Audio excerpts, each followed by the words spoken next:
he's busted up. You know, I'm not a doctor, but his eye looked like he probably has broken orbital. What is next for Ilia Topuria?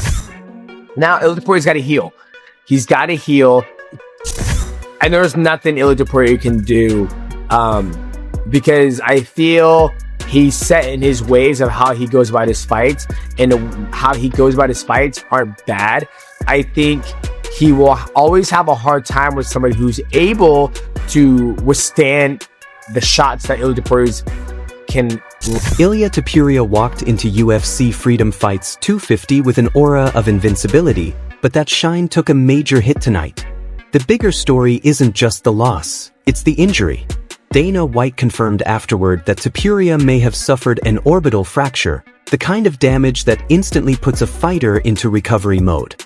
It was one of the roughest nights of his career, and now the focus shifts from competition to healing. Yeah, Ilia's in the hospital. He's busted up. You know, I'm not a doctor, but his eye looked like he probably has broken orbital. I don't know that. That's not a fact, but I'm just assuming. And my plans for him are to go home and rest and recover and take his time. And you know, tonight was a rough night for him. I just want to make sure he's healthy and good, and not even thinking about him fighting again. Just want him to go home and relax and rest and heal. Adding to the drama after UFC Freedom Fights 250, Dana White revealed that Justin Gaethje didn't just walk away with a victory. He cashed in big. Gaethje earned a massive $825,000 in performance bonuses, a payout that highlights just how impactful his showing was on the sport's biggest stage.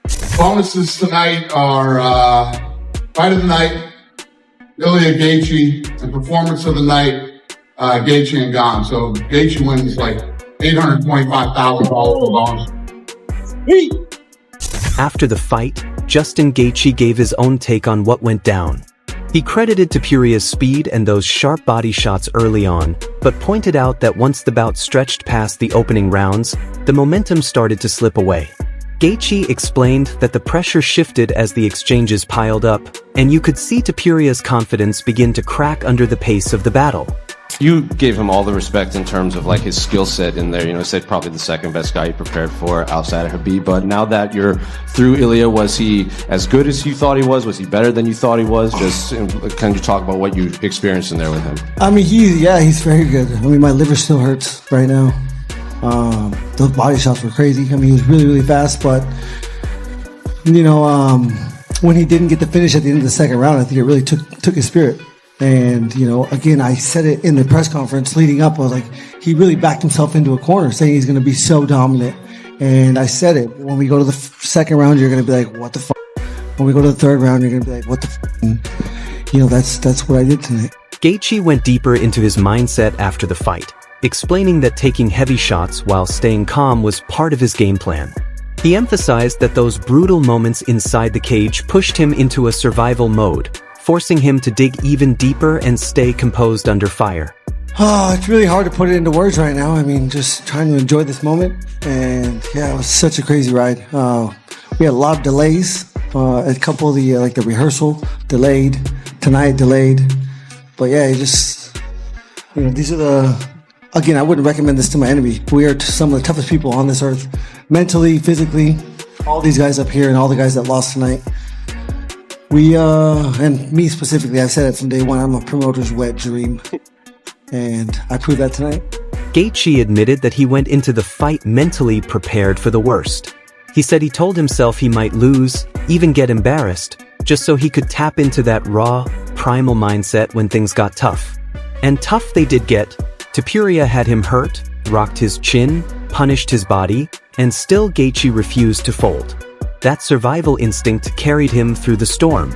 Adding even more weight to the conversation, an old clip of Khabib Nurmagomedov resurfaced, where he described Gaethje as the hardest puncher he'd ever faced in the UFC.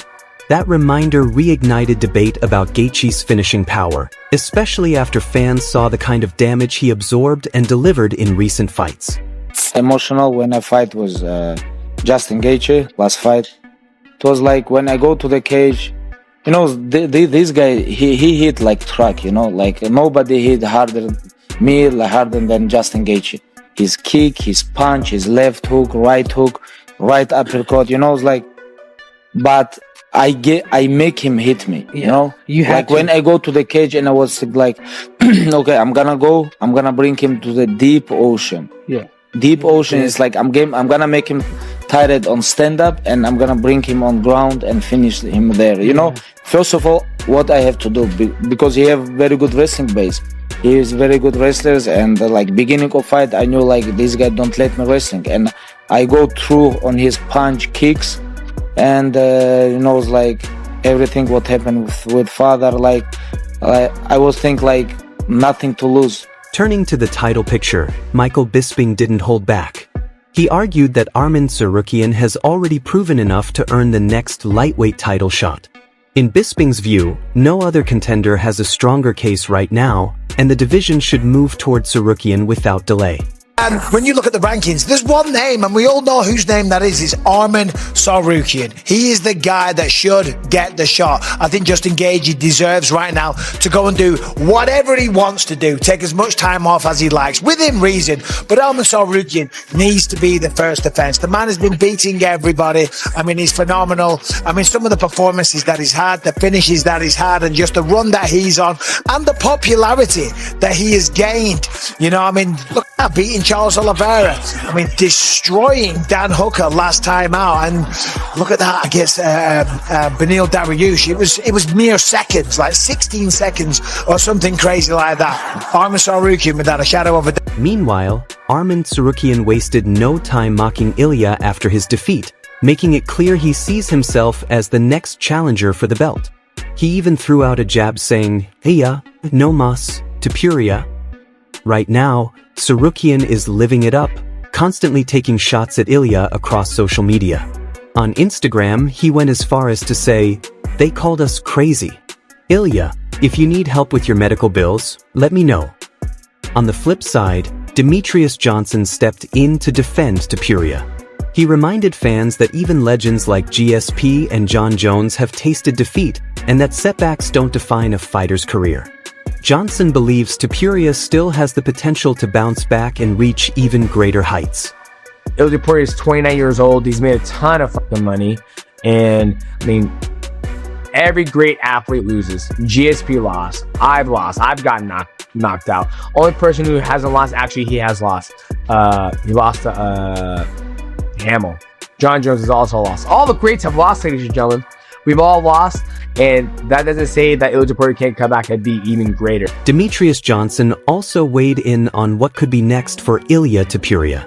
He suggested stylistically high-level matchups, including a clash with Arman Tsarukyan, pointing to Tsarukyan's wrestling, athleticism, and movement as reasons why that fight would be compelling. Johnson added that the length of the bout would play a huge role in strategy, with 3-round fights leaving little room for adjustments, while 5-round title bouts give fighters more chances to shift momentum. You have Ilia Topuria versus Arman Tsarukyan. That'll be a sick fight too. He's gonna have to deal with Arman Tsarukyan's athleticism, his wrestling, just his will to move around and just be dynamic as an athlete. Can Arman withstand Ilia Topuria's power if you get him out? Now, next time Ilia Topuria fights, if it isn't a title fight, it's going to be 3 rounds. So Ilia Topuria has less rounds to work with. If it's a title fight, so he's got 5 rounds, it changes the strategy a little bit. You guys don't realize that. When you're doing a 3-round fight versus a 5-round fight, things change. Adding to the post-fight fallout, Paddy Pimblett took his shot at Ilia Topuria by digging up an old tweet Topuria once aimed at him after Gaethje's win. Pimblett flipped it back on him with sharp sarcasm, mocking the quit on the stool moment and even hinting at a possible rematch scenario involving Gaethje for the undisputed direction of the division. His words were brutal. The only thing you had to do was beat a 38-year-old coming off a 5-round war with me. Instead, you quit on your stool like the little pretender you are. I'm a real fighter. I went 5 rounds. You're just chorizo. Congrats, Justin Gaethje. Rematch for undisputed. Meanwhile, content creator Snicko added his own spin to the chaos, posting a parody impression of Islam Makhachev reacting to Gaethje's victory. The skit leaned into exaggerated humor, joking that Topuria should focus on recovery and growth before chasing bigger challenges, while still tying it back to the division's title picture and the aftermath of the fight. before you come to welterweight. You can't beat Justin. You need to spend 2-3 years in the hospital to fix your face, brother. Brother, why you do this? This bullshit guy, you look like strawberry. Don't compare legacy for mine to Ilia, this bullshit guy. I'm just joking, I'm not saying it, but bullshit guy. You talk about legacy, double champ, double champion. Brother, yes, lightweight and welterweight, brother. You can't come and ask for a fight. You can't even beat bullshit guy Justin Gaethje. Why this guy beat you, brother?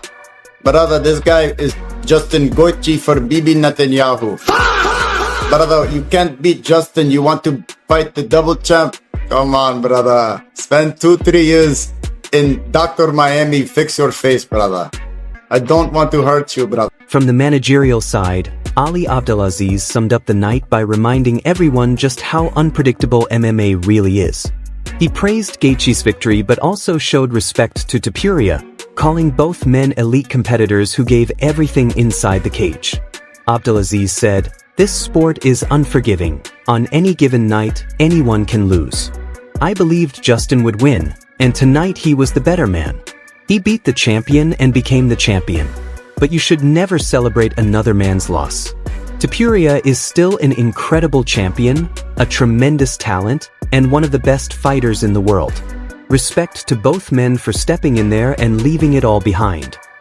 He also pointed out that talk of an Islam versus Topuria fight is off the table for now, since Topuria has to reclaim his belt before calling out someone like Islam. Abdelaziz explained that Islam had agreed to fight Topuria on short notice without negotiating terms, but the matchup collapsed after Topuria's camp reportedly asked for a $20 million purse. According to Abdelaziz, financial disagreements were ultimately what stopped the fight from happening. В Белом доме многие тебя тоже ждали на этом турнире, но вот Хабиб на нашем подкасте сказал, что он не хотел бы, чтобы ты там дрался. Сейчас ты понимаешь, почему он это сказал? Плюс-минус понимаю, но у нас были разговоры. Я уже, как говорил, там в Твиттере я выкладывал. Иногда, если я молчу, все думают, что соперник, если разговаривает, то он правду говорит. Мне утром позвонили, предложили бой, я согласился. Ничего не прося, мне сами предложили бой с плюсом в гонораре. Потом на следующее утром перезвонили, сказали, что Топурия захотел где-то 20, что ли, миллионов. Ему отказали. Все, бой сорвался. И через пару часов его менеджер дал интервью, сказал, что нас не устроила сумма, чтобы подраться с Исламом. Но за те же деньги по контракту они согласились драться с Gaethje. Islam Makhachev pushed back on the rumors, saying he wasn't dealing with any injury at all. He claimed that the moment the opportunity was presented, he agreed right away. Makhachev even pointed to conversations with his manager as proof that he was ready to step in and compete. Ну, что-то уже, когда ты молчишь, а они болтают, и люди начинают им верить просто в интернете, я думаю. Травма, они уже обо мне переживают. Прими там бой, я приму, но нет уже контракта, как я приму? Что я приму вообще? У меня нет никаких... Islam's coming back from an injury, a hand injury. As soon as he's ready, we'll figure out what's next for him. У меня есть старая травма руки, но это после завершения моей карьеры я ее буду оперировать. Но сейчас это не причина, что бои какие-то срывались. На делах мы видели, что было вот сейчас. Кто-то скажет, это неправда, но я могу показать переписки с моим менеджером, мы с ним созванивались, переписывались. Я уже говорил тоже, мне он позвонил. В Белом доме бой против Топурии. Я говорю, все, давай сразу. И дали мне, я даже не просил, они говорят, Али, гонорар поднимается, потому что в Белом доме. Я говорю, еще лучше. That wraps up today's coverage, and what a wild night it was for the lightweight division. After all the chaos, the spotlight now shifts to Ilia Topuria's recovery. Fans are already wondering how long it'll take before he's ready to step back into competition after the damage he endured. On the other side, Justin Gaethje's victory has instantly elevated him deeper into the title conversation, sparking talk of potential super fights and high-stakes matchups ahead. Looking forward, the big question is whether Topuria can bounce back and reclaim his spot at the top, while Gaethje now finds himself in a position where massive fights and even an undisputed run are on the table. The lightweight division has cracked wide open again, and both names are right at the center of it. If you enjoyed this breakdown, make sure to hit subscribe for more UFC post-fight reactions, fighter updates, and all the MMA analysis you need.